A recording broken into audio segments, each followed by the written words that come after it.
Legacy, legacy, legacy, legacy, legacy. I came from holding back to moving with intention, from playing small to stepping into purpose with conviction. Every step I take, now it's bigger than just me. Another episode of the Legacy Discussions podcast where we leave legacies and not liabilities.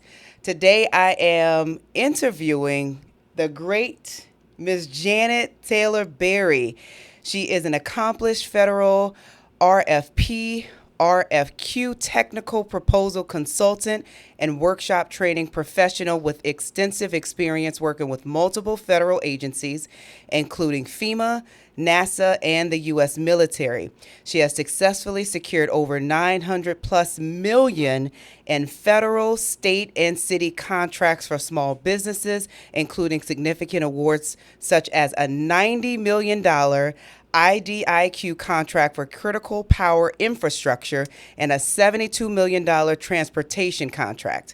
Recognized as Louisiana Small Business Federal Contractor of the Year in 2017, Ms. Berry excels in guiding clients through the complex proposal process, ensuring compliance and statutory provisions, and navigating legal issues related to government contracting. Her educational credentials include certifications in global safety and security and human resources, and she is an active member of several professional organizations showcasing her commitment to supporting diverse businesses in federal contracting. Janet, welcome to the podcast. Well, thank you. Thank you very much. Yes. So I've been in this federal and city and state contracting arena for a good 32, 33 years. And one of the main things I enjoy is seeing companies grow, small businesses grow. And that means from women-owned to veteran-owned, Yeah. to minority-owned to disadvantage-owned. And of course, for East Baton Rouge Parish, the entire Gulf Coast region, especially for the state of Louisiana, and also for the state of Mississippi, Alabama, and Florida, and Texas. So I've traveled quite a bit all over the United States. I do training classes for small businesses, women-owned. I even help with 8A companies, hub zone companies, to help grow and sustain and create partnerships, teaming agreements, subcontracting agreement relationships. So it's kind of pulling everybody in to work together. Yeah. So it's one of the main things that I really enjoy doing. Yeah. I find that's very satisfying to me. Yeah. It's like when you're a school teacher, for an example, and you're teaching elementary children how to do their 1, 2, 3s or ABCs, right? Yeah. But on this side, you're teaching businesses how to maneuver through the government system. Okay. Because the language is not, it's not really It's understandable. foreign. It's foreign. It's correct. foreign to people like me. That is correct. And so you just said a mouthful, right? You look, I'm sure the people are taken back of all the things that you just mentioned that some people have never heard of before. Right. And I'll be honest, so I'm just going to take the audience back to when I met Janet at a networking event and the power of networking. It was late one weekday. Tuesday night. It was a Tuesday night, maybe 7 p.m. I think I showed up at like 8. Yeah. But I snuck in the back, and I snuck in just in time.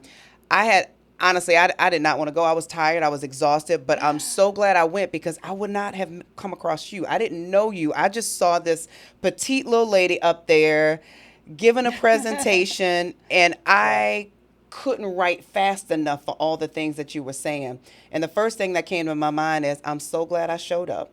Got to show up, y'all. I'm so glad I showed up because the next day I think I was calling you saying, we need to connect. That's correct. She called me the next day, and we started collaborating on a couple of opportunities, solicitations, and kind of guided her as to what her next steps were. Yeah. And then from that point onward, we jumped into a major opportunity Yes. for for veterans transitional housing program Yes. under the federal government. And we started analyzing all the requirements, learned a few things down the road, of course, And so it took us right at what, 7 weeks, almost 8 weeks. Yeah. It took us about 2 months, and we just That's correct. literally finished yesterday evening, and I hit send Correct. 3 a.m. AM this this morning That's because right. it was due today, and I'm so glad I did, because of course you hit submit, and then you're like, it tells you there was a few words that we were over, and it told me to go back and like I had to Correct. reduce some of that stuff. Yeah, there was a Yeah. cap limit on certain sections of that grant opportunity. Yeah. And just to kind of clarify, there's a difference between grant opportunities Yes. and solicitations. So I'm Tell gonna, us the difference. so in the federal grants or state grants or HUD grants, that is either state or federal funded, right? That is where sometimes they will fund 100% of it, or it will require that they will fund partial of it. And the company or the nonprofit would have to come in with the additional funds to either match or put in their funds into helping pull this program project together, right? And the difference between a grant and then the difference between a solicitation is actually a solicitation is for small businesses that are listed as an LLC, S Corp, C Corp, LTD, and so forth, right?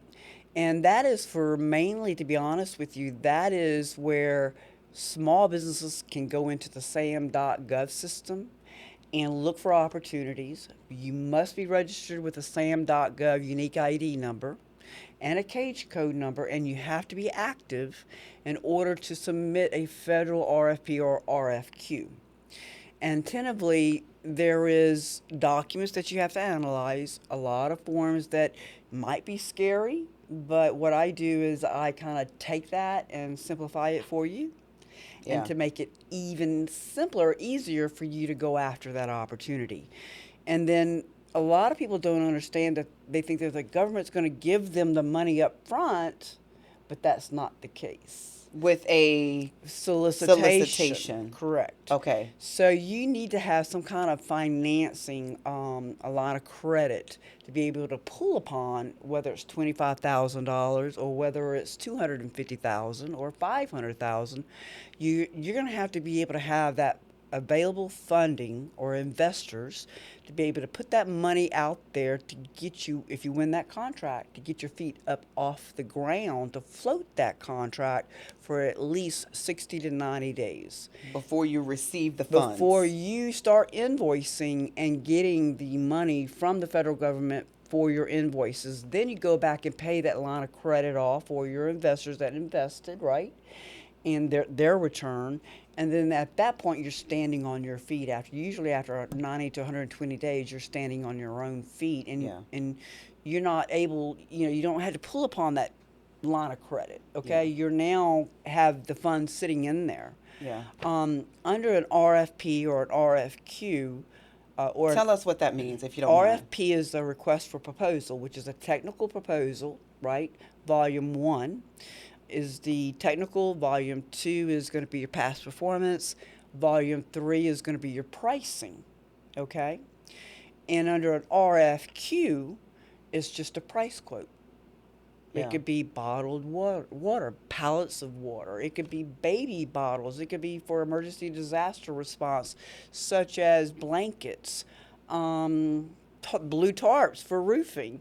It could be armed security guards. It could be janitorial cleanup for remediation. I see a lot for staffing. That is correct. A lot of stuff That I've is gotten right. from emails about staffing, There's educational training. IT staffing. Yeah. There is when there's a declared disaster, for an example, we go in and they need additional manpower. So they will pull in a crew of people. It might be 30 people. It may be 150. It may be 500 people. And you can provide staffing to a government agency such as FEMA, Corps of Engineers, you got the Department of Justice, Department of Interior, you got the VA, multiple level of government agencies. So that's another arena. The only thing is you would need to make sure that you have a workers' comp policy to cover those employees because they're listed as temporary contracted employees for the federal government, okay? they will supervise them, of course, but you're the company is their boss, right? Like the staffing company. And I know firsthand, I have a background in HR. I have a background in staffing. I own a medical staffing company as well, where I've staffed emergency disaster response personnel, from doctors to nurses to administrative clerks, general labor, emergency personnel, all over the United States. So I'm very familiar with that protocol as well. And so that is an easy way, especially if you can do staffing remotely. Yeah. I know it sounds crazy, but you can do interviewing of qualified job candidates through Zoom or Teams meetings, or even meet them in person if need be, if it's within your local community. So that's another way of being able to start off small, win contracts, and start building it up, okay? And then while you're doing that, you're also going in and creating the company a past performance history. And that's a key factor, because contracting officers always kind of look at the past performance history. Do you have a similarity of providing that services under your past performance history, right? Is that similar to the capability statement? No. It's different. No, it's totally different. But you definitely need to be able to put at least 3 past performance histories on your statement of capabilities. Gotcha. Including your NAICS codes. I'm not sure if anyone is familiar with NAICS codes, Yeah. but that is the service industry codes. So before you even start applying for these grants, there's a checklist of things that you need to do first. That is correct. Can you Yes. talk about that checklist? Because we started working on that. I know my husband had all that stuff, so when you started asking me, I was like, I don't know what that is. If you're wanting to get into, first, let's start with city and state. Okay. City and state sector, you need to get registered in LAPAC. Yes. Get a vendor ID number, okay? And just go to capital, you spell it out for you, capital LAPAC. You get in there, get registered, get your vendor ID number. That in itself will allow you to go in and bid on city and state contracts, okay? Now, that's just one little arena right there. The other arena is the big guy, big brother, right? SAM.gov. SAM.gov. Yeah. So then you go in, from that point onward, you get registered into the SAM.gov system, get your unique ID number, your company cage code number that is being actually issued to you. From there, it's going to ask you a lot of, questions such as, are you a woman-owned? Yeah. Are you service disabled? Are you a Economically economic disadvantaged. disadvantage? Yeah. Are you an 8A? Are you a hub zone? It's going to ask you a lot of questions, right? Are you Indian, right? Yeah. So you are self-certifying yourself in the SAM.gov system. Then from there, once you become active, you can start looking at opportunities that is sitting in there under solicitations, under contracting opportunities in SAM.gov. Then from there, you analyze an opportunity, and if it's a go or no go. Right. If it's a go, then you got to make sure that you have enough time to be able to go in and prepare and write it if it requires an RFP. At least 2 weeks of time to be able to commit and get everything filled out, your forms, your SF 1449, all the way down to any amendments. Like some of them will have 10 or 15 amendments. Yeah. And then from there, you want to be able to submit questions into the contracting officer, clarify any misconceptions, get any additional questions asked, right? Yeah. Do a job site walkthrough Yeah. if it's a construction-related type work. Or sometimes it doesn't require a job site walkthrough. Maybe it's just supplies, for an example. So once you pull all that, you got to make sure that you meet that deadline, Yes. that cutoff. Because if you submit that proposal after that cutoff time, You missed it. They're just going to reject it. Yeah. There are page cap limits periodically on solicitations. Yeah. Volume 1, Volume 2, Volume 3, under an RFP. Now, what you told me yesterday was news to me. Like with the grant that we were writing, you said that they'll take points off. So like if you don't follow the protocol, meaning page counts, like you just mentioned, or word counts, Correct. they'll start deducting That's points. correct. Yeah. And if, for example, if you exceeded it or you didn't include it, that's automatic rejection. They will throw it out. Yeah. So knowing and understanding that process, and then also understanding the DFAR clauses, which is part of the federal government going in and implementing that you're going to do the SCA wage determination, Davis-Bacon Act wage, or whatever wage determination they set forth, and that you've got to pay those employees that's doing that work on that job, whether it's 3 days or whether it's for 6 months or whether it's for the next 5 years. You've got to make sure that you're paying that employee the stipulated Department of Labor wage rate and the fringe benefit. Mm-hmm.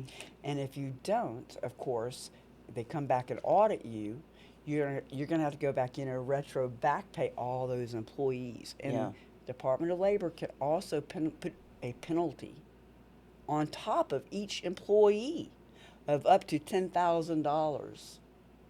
So you have to be very careful and analyze that. You cannot come in and just say, I'm just going to pay them $10 an hour. Yeah. If it says $17.75 an hour, That's what you must have have to pay them plus the health and Yeah. welfare fringe benefit amount stipulated. Okay. Let's take it back for a second. So you mentioned like NAICS codes. Correct. Like, I think prior I had one NAICS code, maybe two, and you went back and you said, no, all of these extra NAICS Correct. codes you should have because now you can start applying for those opportunities as well.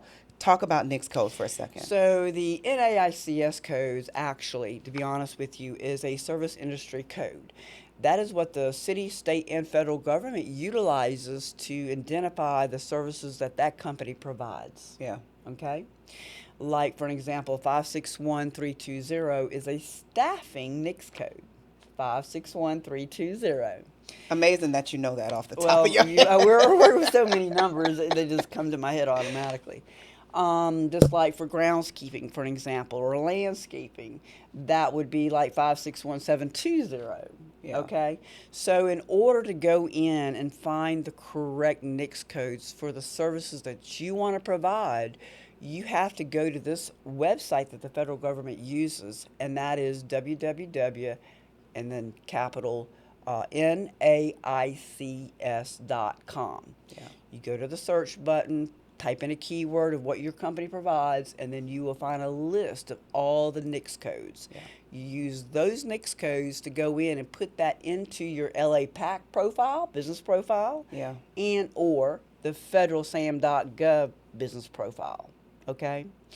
And you must have that in there. If you don't have it in there and you're going after an opportunity and you're missing that code, you better make sure you go in there and update it Yeah. to make sure it's reflected in your business profile. Because they may not send you that information That because is correct. they got to know that you're in that business for them to start That is correct. forcing that information to Right. your That's right. email or whatever. Yeah. Now, a lot of contracting officers, this is a key factor thing to consider. Do not go crazy with the NAICS codes. Yeah. Try to keep it under 20 if you can, okay? If you go over 20 or more, then the company or the the federal government or the city or state government will think that you're scattered all over the place. Jack of all trades. Yeah, so what Yeah. do you do? Right. So you don't want to give the impression that you're scattered all over the place, and even though you may have multiple divisions, but if that's the case, you got to stipulate that in your SAM.gov profile, business profile. Yeah. So I see a lot of companies will go in there and they'll put, 40, 50, 60 of them Yeah. in all kinds of diversified industries. So when the contracting officer looks at that, they say, well, wait a minute, what is their specialty? Exactly what services within this arena that they actually do. Yeah. So just to give you a key factor and a very important point on this, do not go excessively in putting multiple, 30, 40, 50 NAICS codes in your business profile. Unless you're a large corporation, that's a different story. Gotcha. Okay. But That's for good small information. businesses, yes. That's good information. Hey, ladies, this is Taisha Beard, host of the Legacy Discussions podcast, and I am inviting you to our second annual Legacy Summit in Gonzales, Louisiana on April 25th, 2026. Join us for a powerful day of real estate, wealth, business, and legacy building. We are accepting sponsors, volunteers, and we do have a limited number of vendor spots remaining available. Get your tickets now. Do not wait. Go to mylegacysummit.com. That's mylegacysummit.com. Now let's get back to the episode. Before, especially, let's speak about women, because I know there's WOSB, Ed WOSB, all these other things. How important is having those certifications to you potentially increasing your chances of getting a federal contract? So, the economic disadvantaged women owned, the certification, SBA offers that free through their online portal where you can go in and actually certify her, right? Yeah. So that's a easy way to get certified. It usually takes about maybe 2 or 3 months, give or take.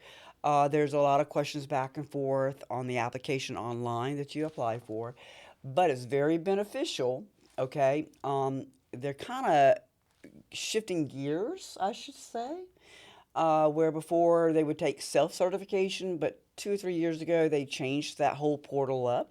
Okay. So now they're asking for women-owned businesses to go in and get third-party or either SBA certified. And that right there will help grow your small business, right? Once they see that in the SBA portal. Because the contracting officers not only check the SAM.gov profile, but they will also jump over into the SBA profile and check to see if you have your certification and it's active. Yeah. So that's another good thing to consider to utilize to your advantage to help grow your company. A lot of people want it now, right? Within 3 months, 6 months. It doesn't happen that way. You have to give yourself at least 1 to 3 years in duration to start building a foundation to get the company up off the ground to become financially stable. Yeah. That's a key factor to remember. A lot of companies belly up, they give up, they don't understand the process, and they don't have enough patience to understand, right? So sometimes they will consult with me, and I come in there and put it in our language. Yeah. Right? I simplify it. I make it easy to understand. Even though in the government sector, they make it, the wording, for an example, they can make it very complicated to where you don't know what they're talking about. So you've got to be able to take that information and turn it into our language to where, well, this is nothing major. I can get this. This is easy. How come they didn't put it in that manner, right? Well, that's just the government. Yeah. I mean, you just got to understand. I've been in it for about 32 years. I have a maritime background. I have a security background, criminal justice background, horticulture background, business administration background and degree. So we can go on down the list. You have to be very diversified, right? Yeah. And then understanding how to write a proposal. Yeah. When they say, I want, you got to put the cover page and then an introduction letter, right? Who is the point of contact? Who's going to sign the actual awarded contract if awarded? Then putting the table of contents in. Yeah. It's work. And then from there, they may put a page cap limit. That on technical volume 1, you have a 20-page cap, right? Yeah. So if this goes to 21 pages, it's good they're going to throw it out. They're not going to read it. Just you wasted all that time. What I quickly learned, too, when you were presenting and I met you at that True Fun event, I remember one of the ladies saying, teach me how to do it. I know eventually when I have the capacity, I will, in the 30-something years like you, right? Eventually I'll get to the point to where I can look at this and kind of fix it myself, right? And put it together myself. But I quickly realized that I don't want to be the jack of all trades. I want to stay in my lane. And if that means me partnering with someone, hiring someone, contracting someone to help me better understand this, because to your point, man, it was a lot of work on that grant application that we just finished. And if I had to do that by myself, I wouldn't have done it. I would have started and not finished. We were sitting at 72 pages just for the questions alone. Yeah. Yeah. And then they put a word count cap on each section. Yeah. Sometimes it was 1,000 words in one section. Sometimes it was 500 words in another section. Sometimes it was 250 words. And then as we got down into the bottom section of it, halfway through, then they started using the word approximately. Right. So that was another factor that we had to take into consideration. So we had to come up with, step-by-step process. Yeah. And they asked that repeatedly throughout the actual questions that For we were going through. consistency, That's to see if you'll be correct. consistent. Yeah. Yes. Sometimes they'll come in and ask for an organizational chart. They did.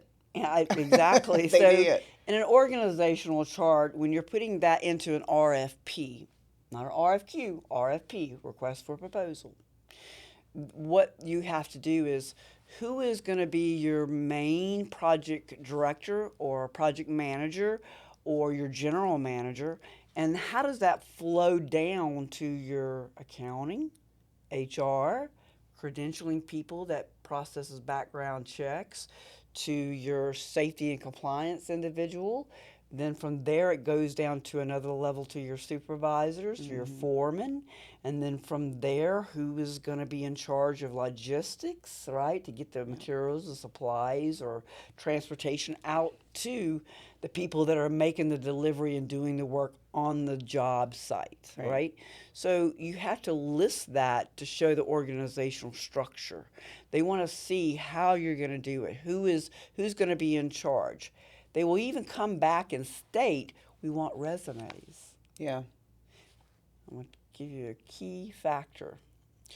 When you're putting resumes into a staffing proposal, for an example, do not put their telephone number or their address on that resume in that proposal. Tell us why.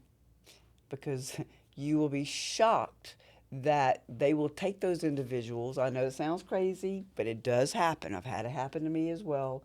I won a 250,000 billable hour contract over in Texas at the VA. I'm not going to name the VA, but Yeah. I'm just saying in Texas. And it was for 250,000 billable hours a year for CNAs, phlebotomists that draws blood, right? And Yeah. does certain things on multiple levels within the hospital. I won the contract. It was a 5-year contract. It was a nice contract. It was set Sounds aside nice. for women owned. And needless to say, the contractor that had the contract filed a bid protest against me, said that I was not a woman-owned company. Stopped me in my tracks. So then it went back through legal review. Then they came back 3 months later and awarded me the contract again. Then the other company came back in and filed another bid protest, stated that I was not paying them the SCA wage determination of the $15 an hour or whatever it was, plus the health and welfare. I'm like, well, how can they say that? So I had to submit my internal spreadsheet of all the hourly pay rates for all those individuals, plus the health and welfare fringe benefit that I was in compliance. So they came back in and re-awarded me the contract again. Yeah. And then they came back in a third time, 6 months into the bid protest, for the first 2 bid protests, right? And they decided that they were going to say that I was not a company, the company I was working with as a teaming partner, that they were not an 8A. And it clearly was. Yeah. But what the other contractor was trying to do was milk out the contract month by month by month. Okay? Yeah. And so the legal team under the federal government, under the VA, for an example, they got tired of the back and forth, back and forth. They needed to get the people in place. During the meantime, all the individuals that I recruited and screened and included in my bid proposal, because I had to put the resumes in there. They started This calling is them. years ago, right? This is years and years ago when I had this contract that was awarded. They came back and asked me to provide the true resumes. I didn't think nothing of it. I said, okay, these are valid people. Yeah. Here's their full resumes with their address and telephone number and their email address. Well, some of those employees called me back 2 or 3 months down the road and said, well, I'm going to work for this company at this facility. I'm like, how and why? I could not connect the dots. Then that night I was laying in bed trying to, run through what did I do? Why did all this happen the way it did? Just trying to recap to say where was my weakness at? Yeah. Even though the legal team finally just canceled the contract because they got tired of the back and forth protests. Yeah. They gave it to another company that was not a woman owned. They put it back out there, sole sourced it to another company. Didn't put it out for solicitation. They sole sourced it to a HUBZone company. The contracting officer took all my people Wow. from those resumes that he asked me to send, make sure they were legit people, and gave them to the other company. Wow. So be very careful. Sometimes crazy things like that will happen. Yeah. Wow. That's crazy. There's some things that does and can happen. Yeah. So. Yeah, that's crazy. So, checklist on things that you need. Now, you keep mentioning 8A. Can you tell us what 8A is? Okay, and 8A is a set aside, Okay. right? Just like woman owned is a set aside. Yeah. Like service disabled is a set aside. Okay. So an 8A is an application process through the SBA. Same thing as a HUBZone, SBA HUBZone certification. Okay. So it takes you about 4 to 6 months to go through the process to get an 8A certification. And once you obtain an 8A, you're in that program for 9 years. And you can obtain and get sole source contracts up to $4.5 million. Okay. And it can be from staffing, it can be to construction, it could be all kinds of transportation, it could be all kinds of different things. Trucking, real estate, right? Mm-hmm. So, of course, that's another key factor to keep in mind. And one of the things that they're trying to do right now, I just want to give you a heads up on the latest update under the federal government, under the 8A. They're trying to get rid of the 8A, but it will not go away. It's been around too long, and it's been very beneficial to a lot of companies across the United States. Mm-hmm. So I don't think the 8A is going away, in my personal opinion. Okay. They may make some changes, but it's not going to go away. Okay. Okay. So, what advice would you give to small businesses looking to enter the federal contracting space for the first time? First time they're in business, they're like, I'm going to get a federal contract. What advice would you give them? Do your homework. Put a lot of energy and effort understanding the FAR clauses, making sure that you get yourself certified and set up. Approach it in a small way, in small contracts, and gradually build up. Okay? Yeah. And then from there, once you get a couple, 2 or 3 underneath your belt, and you're starting to understand the process and the communication, emergency requests sometimes they'll throw at you at the last minute, then you will kind of feel a little bit more at ease to go after some other medium to large opportunities. Yeah. Hey ladies, this is Taisha Beard, host of the Legacy Discussions podcast, and I am inviting you to our second annual Legacy Summit in Gonzales, Louisiana on April 25th, 2026. Join us for a powerful day of real estate, wealth, business, and legacy building. We are accepting sponsors, volunteers, and we do have a limited number of vendor spots remaining available. Get your tickets now. Do not wait. Go to mylegacysummit.com. That's mylegacysummit.com. Now let's get back to the episode. That way you can start pulling in some subcontractors in. That's a whole nother game right there. That's a whole different ball game. Yeah. But when you start pulling in and you kind of get 2 or 3 small contracts underneath your belt and you're doing it for a year or two, right? And you're starting to get familiar and comfortable in that environment. What you want to do then is you want to start looking at some opportunities that are $5, $7, $10 million, correct? Yeah. And that's where you would bring in the small businesses subcontractors, right? Yeah. And bring those in, and then it gives you a better perspective to where you're spreading the growth of the company out and you're spreading it to other small businesses and you're helping them expand and grow. So it's like if it's something So that maybe, it's a benefit, right? So yeah, not only does your company grow, but you're helping another company grow. yeah, So it's very beneficial, right? And federal contracting and state contracting, they kind of like that when you're yeah, able to kind of bring in other companies that has never had a contract like that before, right? But you always want to make sure that if you're going to use a subcontractor under a federal contract opportunity, you get them registered in sam.gov. what if they're not? Walk them through it. Gotcha. Like you It need to have them That's in the correct. system. Okay. Correct. They have to So, be active and valid. Any subcontractor under a federal contract has to be registered in sam.gov with a unique ID number. gotcha. So, what an example of using a subcontractor. So, let's just say I have a landscaping company and I got 10 employees. We're doing a job. However, there's a contract for concrete work. And I said, hey, I could possibly do that, but I don't have enough people. Let me go partner with a, a, A small business. a small business, right, that's doing concrete work and apply for the grant, utilizing their support and resources to get the Correct. contract. And you got to remember too is if they have a past performance history, but it's not in city, state, or federal arena, and it's private sector, that counts. Okay. I know a lot of people say, "Well, I can't do this because I don't have any city, state, or federal past performance history in doing that type of work." That does not matter. If you've been doing this in the private commercial sector, that will qualify.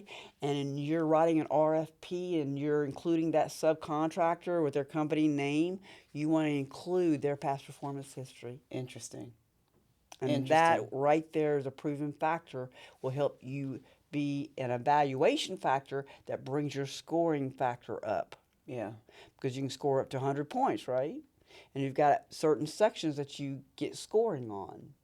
And when you list your subcontractor and their unique ID number and cage code and their past performance history within the last 5 years, 3 to 5 years, then that gives you a better opportunity and it raises your scoring. Like credibility. Correct. Yeah.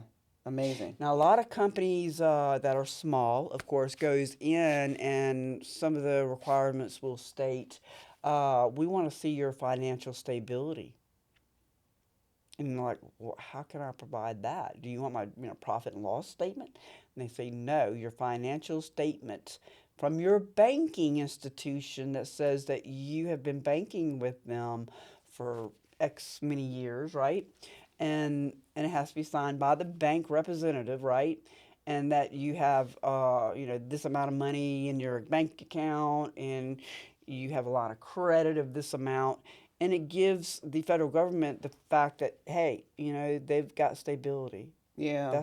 That is a key factor sometimes. You will see that in a solicitation requirement. And you have to include that letter in your proposal as an exhibit. Interesting. Okay, so Janet, like obviously you've won contracts for your personal businesses. Correct. You can spend a lifetime just doing that and be very successful at it. Could. Why did you decide to start helping other small businesses to win contracts? It's a satisfaction knowing that I'm growing something. Yeah. I'm growing businesses. I'm putting people to work. And to me, that is very satisfying, knowing that not only am I helping that company grow, but they're able to employ more employees that can provide for their families. Yeah. And it's just me. Maybe I'm a down-to-earth person. I don't know. I always wanted to be a school teacher when I was a kid. And I said, I want to be a school teacher. I'm going to teach math. I'm going to, all English, the whole thing, right? And then when I turned about 18, 19, I said, I don't think this is going to happen. This is not going to work. I don't think I have patience for children and teaching them, ABCs and 1, 2, 3s. So then as I kind of started developing, getting older and having kids of my own, I realized, and I was invited to a lot of different programs. DECA I'm not sure if you're familiar with I DECA. think I've heard of DECA from like high school. Was that same That DECA? is correct. I Okay. was president of DECA in my high school in Okay. Alabama. I'm originally from Alabama. And that is a enterprise system to be self-sustainable. Mm. And being in that program for 2 years, and then I became the president of my DECA chapter in the state of Alabama. It opened up many doors, and I realized that, there's something to this. No, I don't want to be a school teacher for children, which I would have enjoyed, but I don't think I would have gotten a lot out of it. And I reversed gears, and I don't know how, to be honest with you, how I got into this. There was a Hurricane Frederick back in 1976. I don't remember that. That hit Mobile, Alabama. Okay. And I was very young at that time, and it was a whole new experience. It was devastation everywhere. My family was also affected by it, and they didn't have the resources to pull people in, right? Yeah. From other states. Manpower, everybody was affected. And, so my dad has always been an entrepreneurship guy. He's owned his own electrical company. He's done multiple levels. And so he took me and said, see these people out here, they're suffering. There's a way that we can help, right? So I think my dad implemented part of that caring and compassionate and teaching people to be self-sustainable. Yeah. And so I would go and hang out with him. We were bringing thousands and thousands of bags of ice in and just handing it out. And people were just donating money. We wasn't even asking for the money. They were just donating it because they needed ice so bad. We didn't have electricity, right? So we were running on a generator. So different things like that. And then as I grew into that environment, it was like, okay, well, then there was opportunities such as, FEMA sheltering, right? You got to have a place to stay, right? Campers or, people were staying in tents and, family members. So there's a lot of different things that I was exposed to. And I felt like, again, if I can understand this and I get into this, right? And, of course, I've made a lot of mistakes and lessons learned and trial by error. And then so when I got married and I was living in Chalmette, Louisiana, and Hurricane Katrina hit. Oh, I remember that one. And we lost everything in Hurricane Katrina. And I went into the survival mode. And it was like I wanted to give back.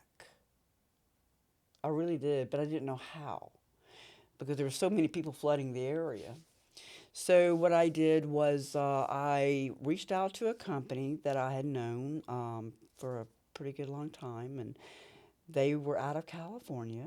They were an 8A company. Mm-hmm. And I said, people are breaking into things. They're stealing other people's last belongings that they have to their name. I have the city of Chalmette or the parish of Chalmette or whatever, the government agency, it was just devastation everywhere. And I was living in a camper in Hammond. So I kind of started talking to them, and they came in, and somehow or another, in one of our tours in the field, we met a FEMA rep. And he introduced himself as a security guard company. Mm-hmm. And he says, well, how many people can you bring me? He says, well, however many you need. He says, I need 200 of them. So he says, okay. So within 3 days, he asked for a price quote for armed security guards. So since he was an 8A company, and I kind of introduced him, we were out in the field, and things started kind of falling into play. He won his first $10 million contract for armed security. $10 million for armed security guards. Just like that. So went from just Nothing, a FEMA guy just to a FEMA guy, $10 million being out in the contract. field, just touring the devastation in multiple areas of Mississippi and Louisiana. and seeing people's personal belongings being broken into and taken whatever they had left. Yeah. And it was a heartbreaking time, not only mentally but emotionally. I was affected as well. I had lost everything. They had bulldozed my house, of course. But I felt like, okay, this is the beginning of something. Yeah.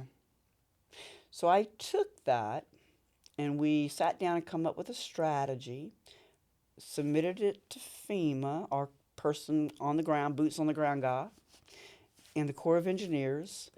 And lo and behold, they asked for us to come in and submit another price quote for a sole source contract for 26 FEMA housing facilities. They would be 400 trailers on one site, 1,000 trailers on another site, 20 on this site. It was scattered all over. So then we started pulling in subcontractors in from other states. I was making sure that they were already in SAM.gov. If not, I was getting them set up in SAM.gov so that they could be subcontractors coming underneath us, right? Yeah. To help pull off 500 armed security guards. And that went on for 3 years. My goodness. So it expanded from the state of Louisiana to Mississippi. Yeah. By the time that contract ended, within that 3-year time span, this small business, 8A small business, he just got into the 8A. He went from a $10 million contract to $47 million. You know what I love about that story? So many things I love about that story, but the biggest thing is it started with his heart. He saw a need. That's correct. I saw the need. Yeah. I witnessed all this domestic violence going on and people taking things that didn't belong to them. Yeah. And those items that they were stealing was their last remaining items that they pulled out of their house. Yeah. And it was just like, okay, how do we handle something like that Yeah. on a big scale level?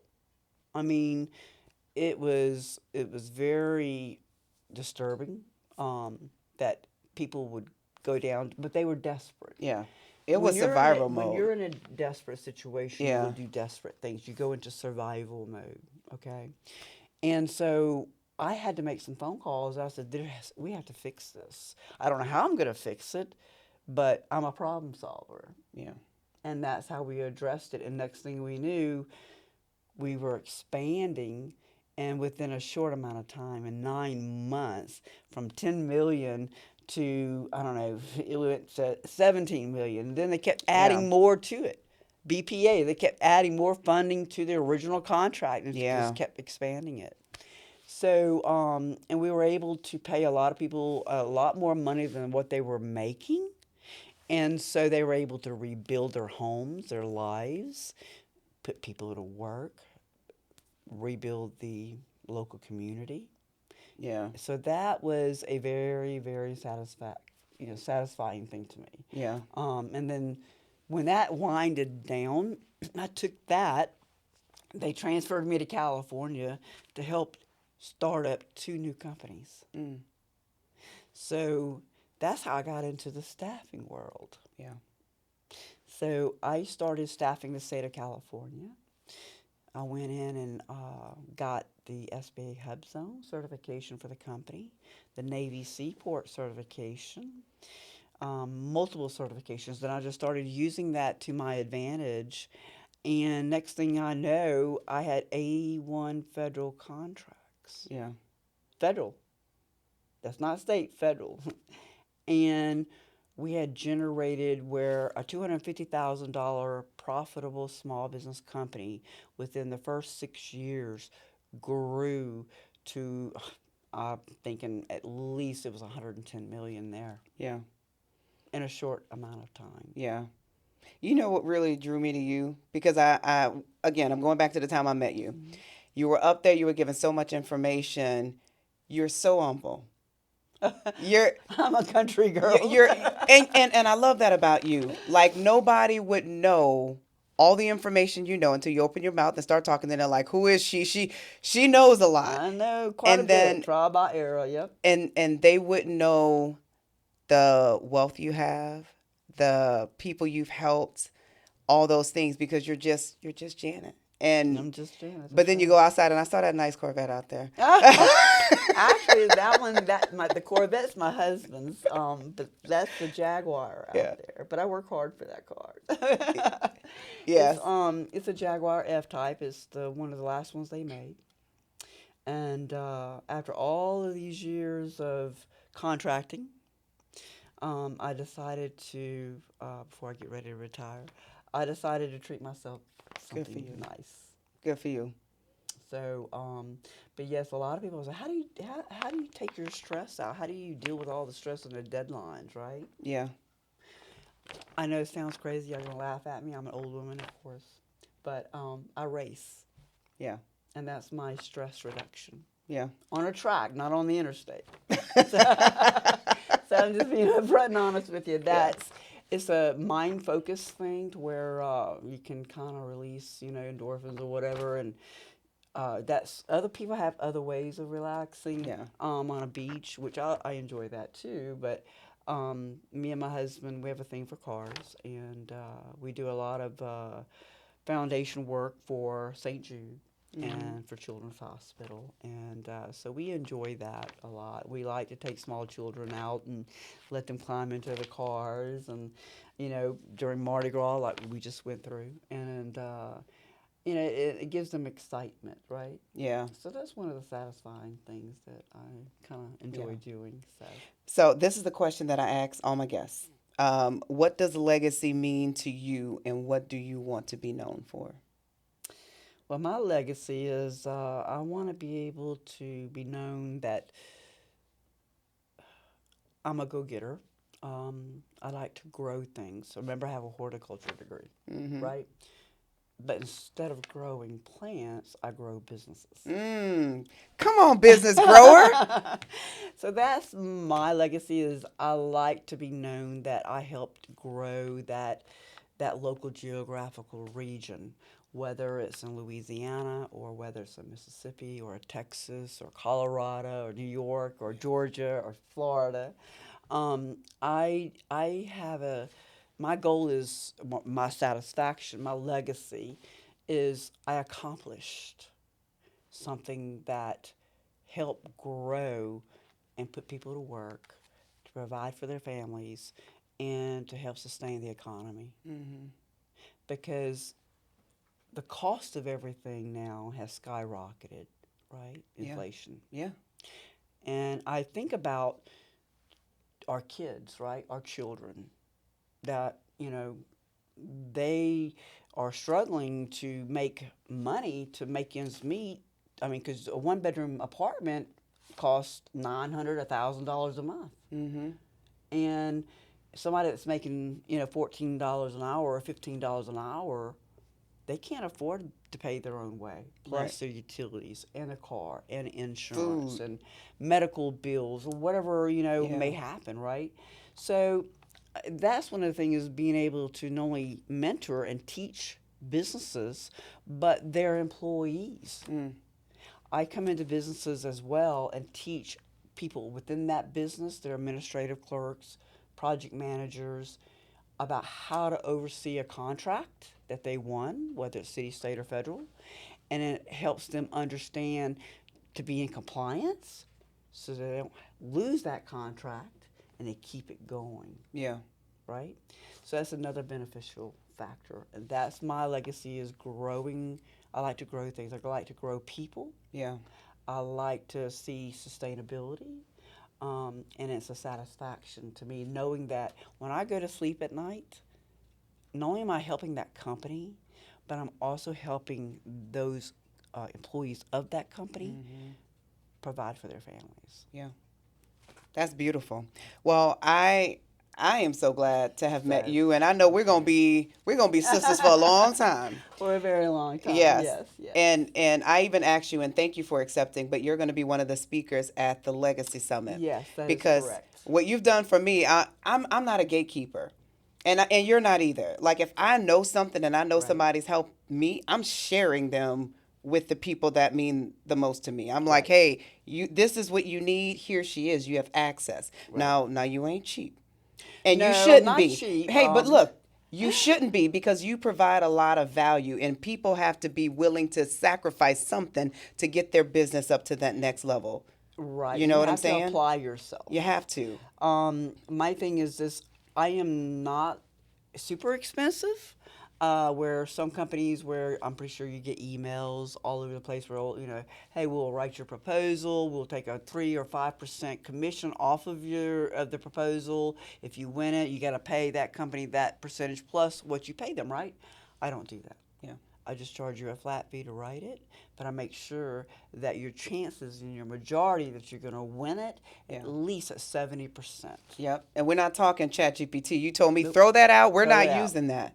And there's a clause now under the federal guidelines that you have to check, did Chat AI write this proposal? And you've got to check yes or no. Yeah.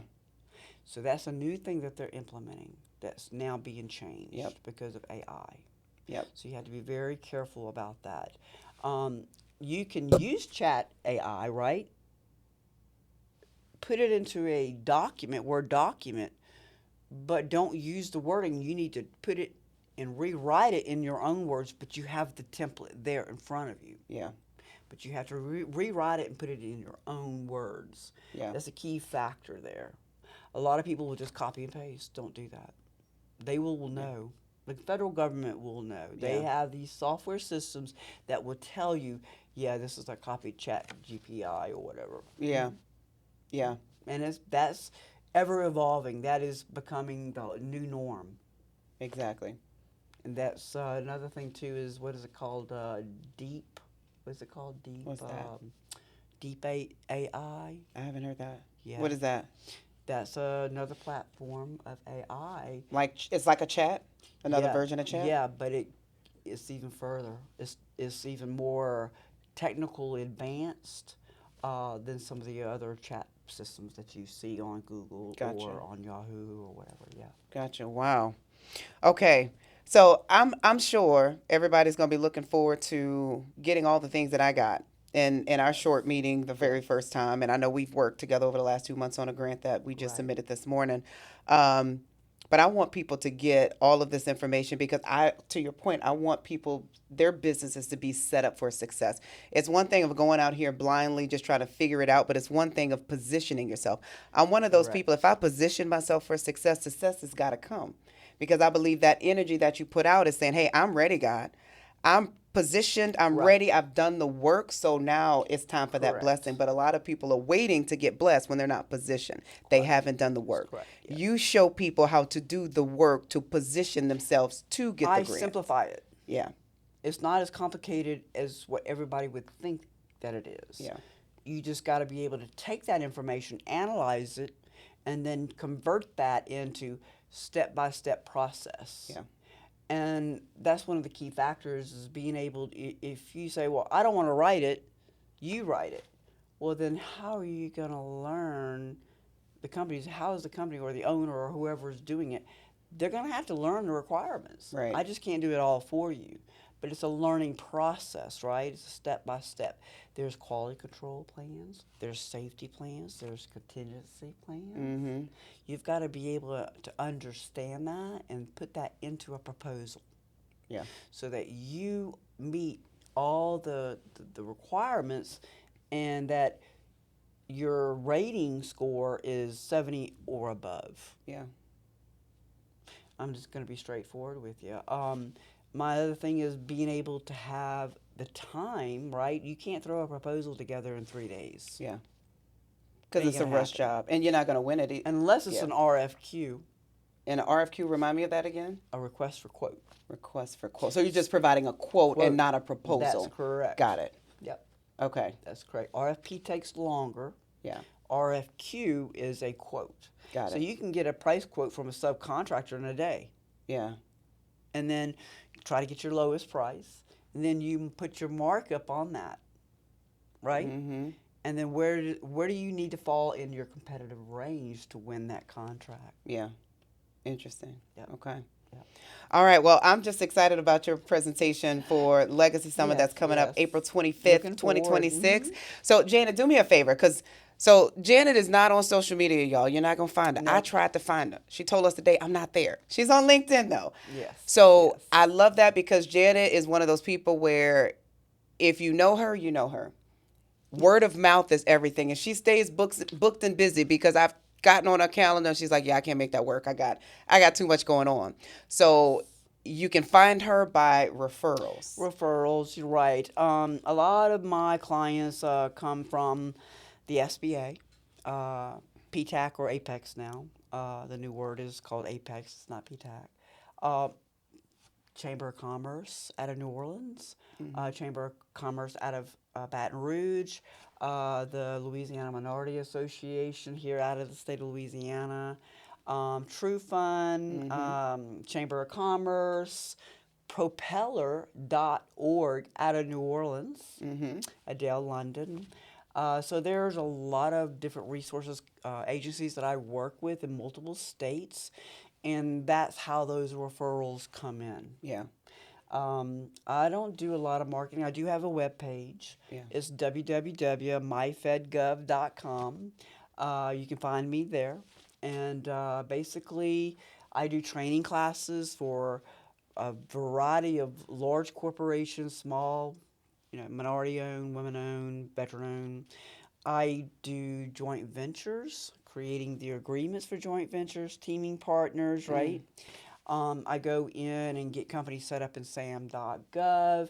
I help analyze a proposal, tell you whether it's a go or no go, because that's the deciding factor. If you're going to spend time, money, and energy and effort in going after something, is it worth your while? Is there's obstacles in the way, right? And, basically at this point, being able to set you up to be successful, to be in the competitive range, to start building your work performance history. Yeah. And marketing, that's one thing that we didn't talk about, was how do you market your company to the federal government? How do you do that? Okay, so there's a program out there that the government has. It's called acquisitions.gov. You can go into this gateway system under acquisitions.gov and you can pull a forecasting report of what's coming out in the next second quarter, third quarter, fourth quarter of the following year, or for the remaining of that current year that you're in. You can literally pull that and search. There's a filter. You can search your NAICS codes or a keyword and by state and find those opportunities that's getting ready to come out on sam.gov, Fed Connect, Unison Global Marketplace, and you have the contracting officer's email address and their telephone number and that solicitation that's getting ready to come out. And what I do is I reach out before it hits sam.gov, and I reach out to the contracting officer, send them over my statement of capabilities, and introduce myself. And I get invites for price quotes. You better give us the game, Janet. Come on. I'm telling you. VA is the same way. So there's multiple levels of where to go, not just sam.gov, not on LAPAC, not on Central Auction Bing platform. There are other level of agencies out there. You just got to know where to go. Yeah. And you can open those doors and win those contracts. I know, I've done This it. is my year. done it. 2026 is on, Janet. That's right. We winning That's right. contracts around here. The largest contract I ever won was $90 million. It was for critical power infrastructure for a company out of Houston, Texas. He had only been in business 2 years. Small business, $90 million. And it was an IDIQ for 10 years. Yeah. The other company was here locally in Baton Rouge. That was part of the Air Products for the blue hydrogen plant. Came up with a creative, innovative idea.